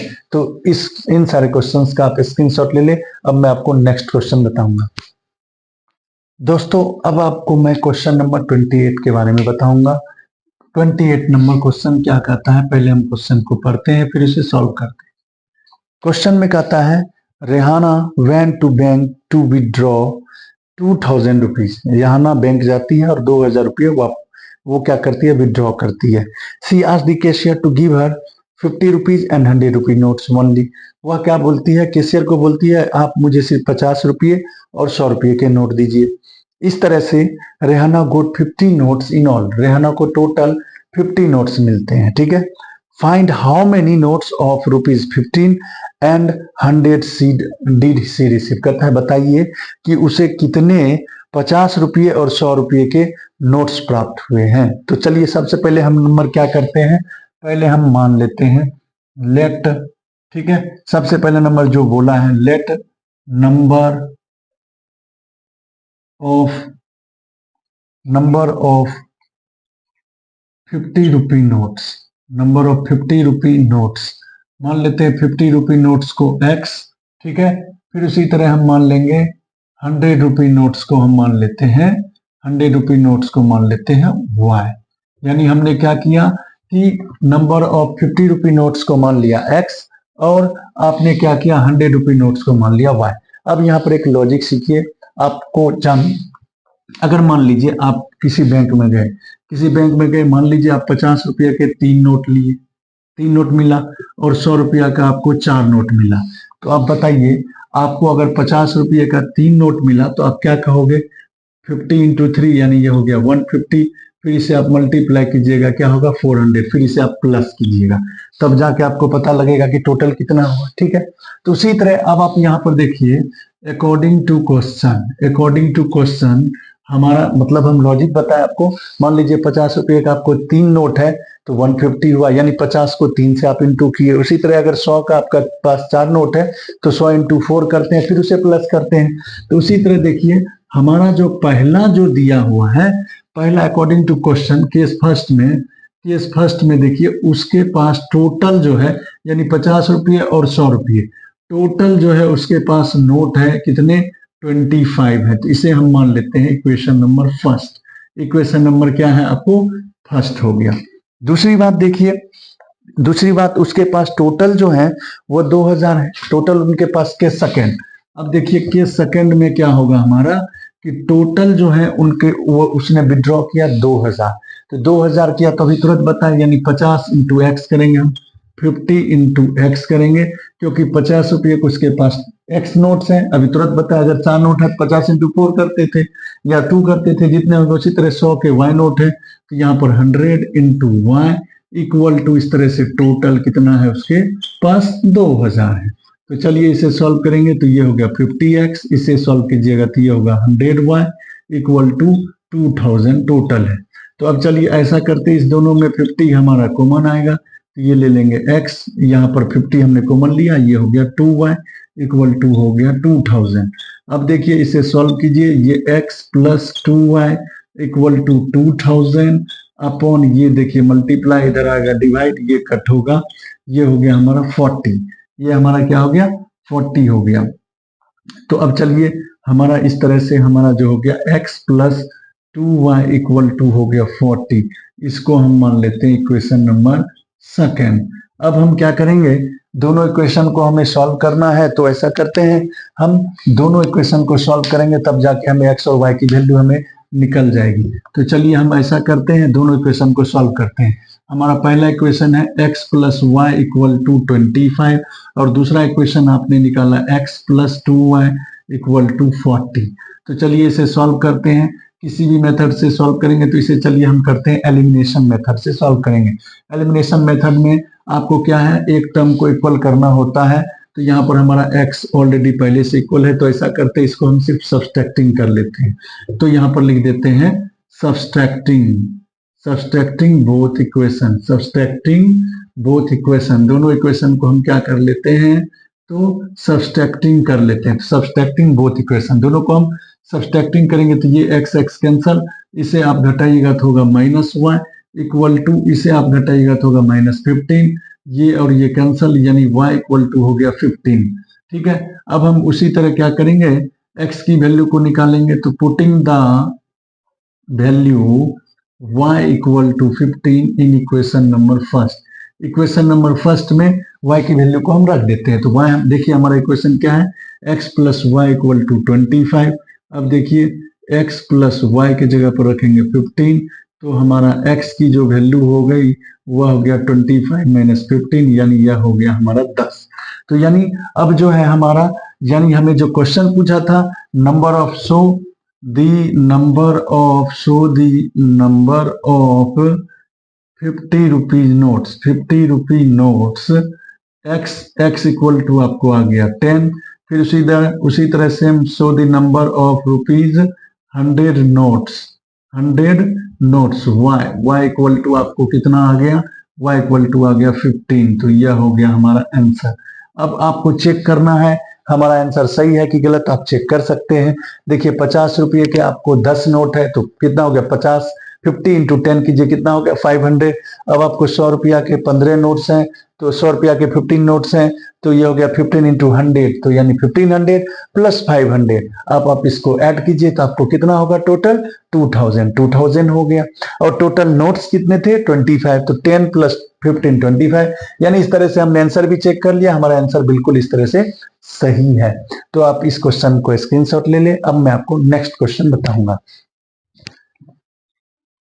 दोस्तों अब मैं आपको क्वेश्चन नंबर 29 के बारे में बताऊंगा। देखिए 29 नंबर क्वेश्चन क्या कर रहा है, find the zeros of the polynomial 4x² plus 4x minus 3 and verify the relationship between zeros and coefficient of the polynomial. यानी आपको जो है एक पॉलिनोमियल दिया हुआ है।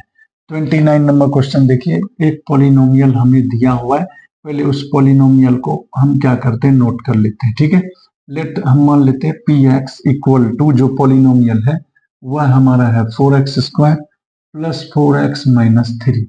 तो हमने क्या किया पॉलिनोमियल को नोट कर लिया जो हमें दिया हुआ है। ठीक है, तो अब क्या कहता है कि इसका जीरोज को फाइंड कीजिए और वेरीफाई कीजिए, verify the relationship between zeros and coefficient. फिर आपको पहले इसका जीरोज को फाइंड करना है, फिर क्या करना है उसके बाद आपको यह भी प्रूफ करना है कि इसके जीरो जो आप निकाले हैं वो सही है कि गलत है।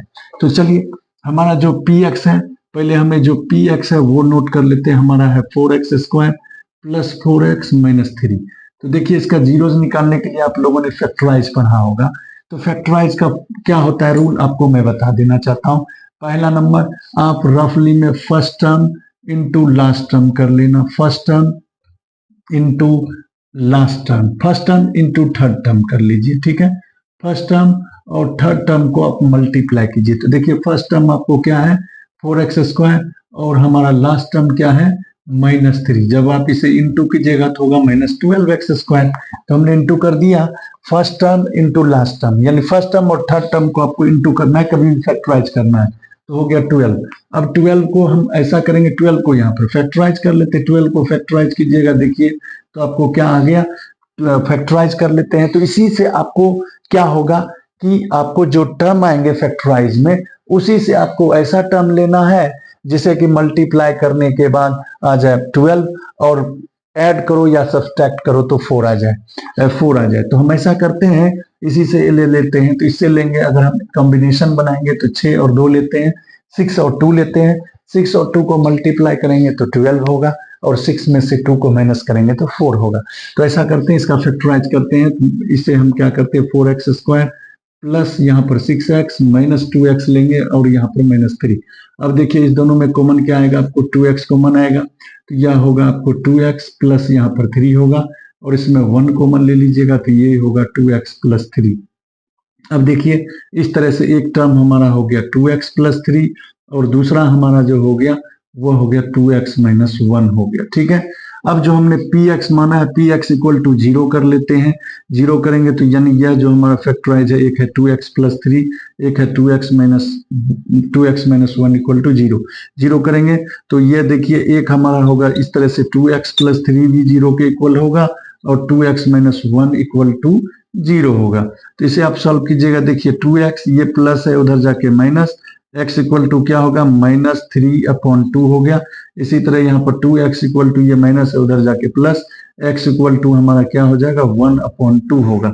यानी हमारा दो वैल्यू आ गया है, एक आया माइनस 3/2 और एक आया 1/2। तो हम ऐसा करते हैं, इसे अल्फा मान लेते हैं, इसे बीटा मान लेते हैं। ठीक है, अब चलिए हमारा जो यहाँ पर पॉलिनोमियल है उसे हम नोट कर लेते हैं। हमारा जो पॉलिनोमियल है 4x² प्लस 4x माइनस 3।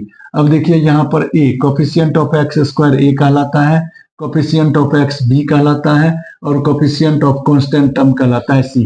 अब हम वेरीफाई करेंगे, हमने जो निकाला है रूट्स, हमने जो जीरोज निकाला है वह हमारा सही है कि गलत, कोफिशिएंट के साथ रिलेशनशिप भी बताना है। तो चलिए हम करते हैं शुरुआत। तो सबसे पहला नंबर आपको जानना होगा कि सम ऑफ जीरोज का फॉर्मूला क्या होता है। तो आपको पता होना चाहिए माइनस कोफिशिएंट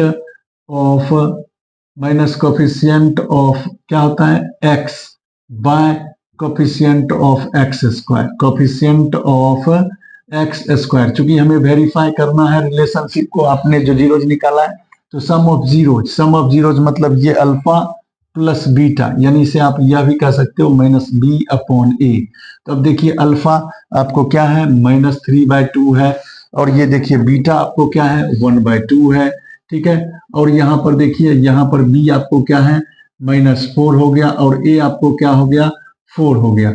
अब इसे सॉल्व कीजिएगा, इसका एलसीएम ले गया 2, तो ये हो गया आपको -3 + 1, और यहाँ पर इसे कट कर लीजिए तो ये हो गया -1। इसे सॉल्व कीजिएगा, -3 में 1 गया, -2/2 हो गया, ये -1। इसे भी सॉल्व कीजिएगा तो ये भी हो गया -1, यानी दोनों हमारा -1 हो गया, यानी हमारा क्या है वेरीफाई हो चुका है, यह हमारा वेरीफाई हो गया। फिर दूसरा भी फॉर्मूला हम कर लेते हैं। दूसरा क्या है प्रोडक्ट ऑफ जीरोज जो होगा उसका फॉर्मूला क्या होता है कोफिशिएंट ऑफ कांस्टेंट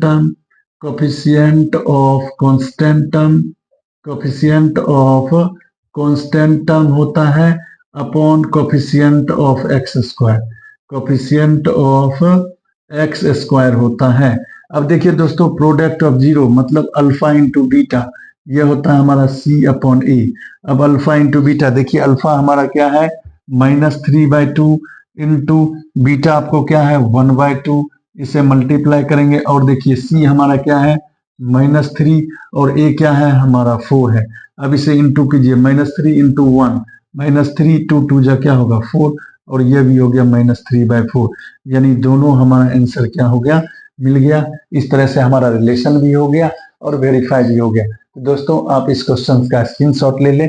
अब मैं आपको नेक्स्ट क्वेश्चन, इसी का ये ए पार्ट था और इसी का अब आपको मैं बी पार्ट बताऊंगा, तो आप इस क्वेश्चन को स्क्रीनशॉट ले लें।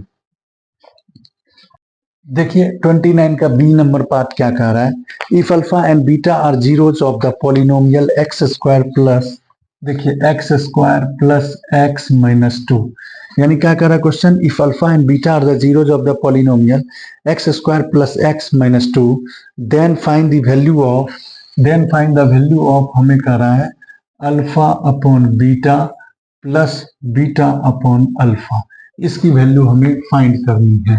तो चलिए हम इसकी वैल्यू को फाइंड करते हैं। किस तरह से करेंगे, देखिए पहला नंबर आपको पता है कि कोफिशिएंट ऑफ एक्स स्क्वायर ए कहलाता है, तो a = 1 हो गया। कोफिशिएंट ऑफ एक्स बी कहलाता है, इसके पहले आपको कोई नंबर नहीं है तो 1 हो गया।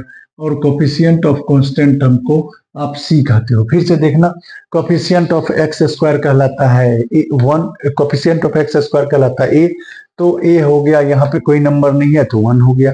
कोफिशिएंट ऑफ एक्स कहलाता है बी, यहाँ पे कोई नंबर नहीं है तो 1 हो गया, और कांस्टेंट टर्म को हम कहते हैं सी। अब चलिए इसकी वैल्यू निकालना है, इसे हम सॉल्व करते हैं। तो चलिए दोस्तों इस दोनों को आप सॉल्व करोगे, पहले अल्फा इंटू बीटा है तो इसका एलसीएम लोगे तो हमारा होगा अल्फा इंटू बीटा। अब क्या करेंगे, इस बीटा से इस टर्म को हम यहाँ पर ऐसा करते हैं, यहाँ पर देखिए अल्फा प्लस बीटा आपको फॉर्मूला होता है -b/a, तो -b/a अब यहाँ पर निकाल लेंगे, तो देखिए ये हो गया -1 और a भी है 1, तो यानी यह हो गया हमारा -1। अल्फा इंटू बीटा आप जानते हो फॉर्मूला होता है C/A, तो C हो गया आपको -2 और A हो गया 1, तो यानी ये हो गया -2।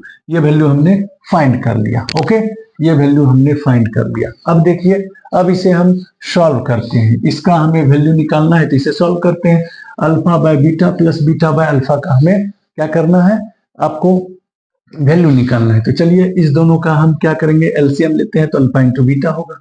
अब इस टर्म से इस टर्म को डिवाइड करते हैं, तो इस टर्म से इस टर्म को डिवाइड कीजिएगा, देखिए यहाँ बीटा है यहाँ बीटा है, तो बीटा बीटा कैंसिल हो गया, बच गया क्या अल्फा। अल्फा को फिर ऊपर में इंटू करेंगे तो हो जाएगा अल्फा स्क्वायर, जैसे हम फ्रैक्शन का जनरली करते हैं उसी तरह कर रहे हैं। फिर इस अल्फा से इस टर्म को डिवाइड करेंगे तो ये अल्फा खत्म, बच जाएगा आपको क्या बीटा, बीटा से ऊपर में इंटू करेंगे तो होगा बीटा स्क्वायर।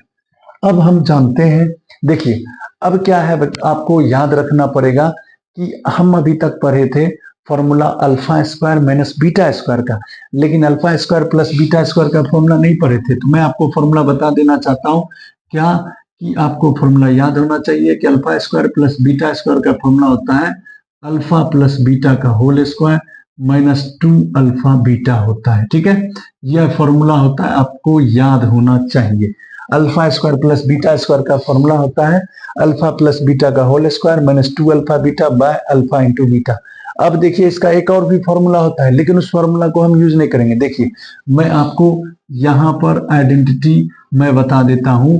यहाँ पर हमने आइडेंटिटी लगाया alpha square plus beta square यानी ए प्लस, देखिए आपको मैं बता देना चाहता हूं ए स्क्वायर प्लस बी स्क्वायर का दो फॉर्मूला होता है। एक होता है ए प्लस बी का होल स्क्वायर माइनस 2ab, और दूसरा होता है ए माइनस बी का होल स्क्वायर प्लस 2ab। ये दोनों फॉर्मूला होते हैं इसका दोनों फॉर्मूला होते हैं, बट इसमें से हम एक फॉर्मूला को यूज करेंगे। क्यों इस फॉर्मूला को यूज करेंगे? अब बताओगे कि सर आपने ये यूज किया और ये यूज क्यों नहीं किया, तो इसका रीजन मैं बताता हूं आपको। जो है इसमें जो है फॉर्मूला आपको पॉलिनोमियल में किसका फॉर्मूला पता है, अल्फा प्लस बीटा और अल्फा इंटू बीटा।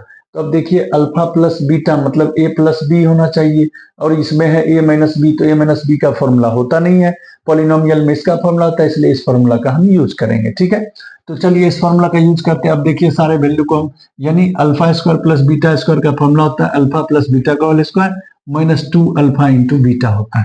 अब यहाँ पर हम क्या करेंगे, फॉर्मूला को पुट करते हैं। देखिए अल्फा प्लस बीटा क्या होता है फॉर्मूला, माइनस बी बाई ए।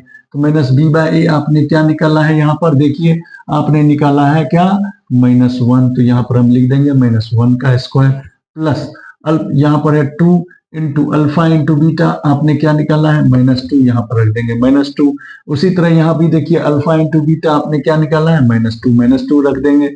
1 का स्क्वायर -1 का स्क्वायर 1 होगा, और यहाँ पर देखिए 2 2 जा क्या होगा, -2 2 जा 4 -4 हो गया, यहाँ पर -2 है। अब आप इसे सॉल्व करोगे, यहाँ देखिए 4 में से 1 गया -3, नीचे में है -2, ये माइनस खत्म हो गया, तो मतलब कैंसिल हो गया। तो अब हो गया आपका आंसर क्या, -3/2। तो -3/2 इज राइट आंसर। मैं एक बार फिर से आपको बता देना चाहता हूँ, कोफिशिएंट ऑफ एक्स स्क्वायर ए होता है, कोफिशिएंट ऑफ एक्स बी होता है, कोफिशिएंट ऑफ कांस्टेंट ऑफ सी होता है। इस तरह से हमें ये पॉलिनोमियल दिया हुआ है, तो हमने अल्फा प्लस बीटा निकाल लिया। अल्फा प्लस बीटा क्या होता है, -b/a।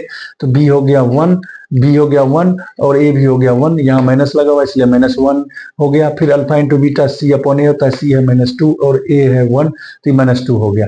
अब हमें इसकी वैल्यू निकालना है alpha by beta, beta by alpha, इस दोनों का एलसीएम दिया तो अल्फा बीटा हो गया। फिर इससे इसमें डिवाइड किए, ये बीटा बीटा कैंसिल, बच गया अल्फा, अल्फा से इंटू कर दिया अल्फा स्क्वायर, फिर इससे इसमें डिवाइड किया, अल्फा अल्फा कैंसिल, बच गया बीटा बीटा का। तो alpha square plus beta square का फॉर्मूला होता है alpha plus beta square -2 alpha beta upon यहाँ पर अल्फा बीटा था। अल्फा प्लस बीटा का वैल्यू आपने निकाला -1 का स्क्वायर -2, यहाँ पर अल्फा इंटू बीटा निकाला -2 रख दिए, बाय -2 है, -1 का स्क्वायर 1, यहाँ पर 2 2 जा क्या हो गया, -4 हो गया, बाय नीचे में -2 है। अब ये 4 में से 1 गया, -3/2 हो गया। इस तरह से सॉल्व कर लिए। तो इस तरह से आपको ये जो है क्वेश्चन 29 हो गया। तो दोस्तों अभी तक में आप लोगों ने जिन्होंने हमारे चैनल को सब्सक्राइब नहीं किया, वो हमारे चैनल को सब्सक्राइब करें, और जितना हो सके वीडियो को शेयर करें, लाइक करें। Thank you. इसी तरह मैं आपको नेक्स्ट जो है बचे हुए पार्ट को मैं कराते रहूंगा, आपके लिए बहुत हेल्पफुल रहेगा। आप इसे प्रैक्टिस करते रहिए। Thank you.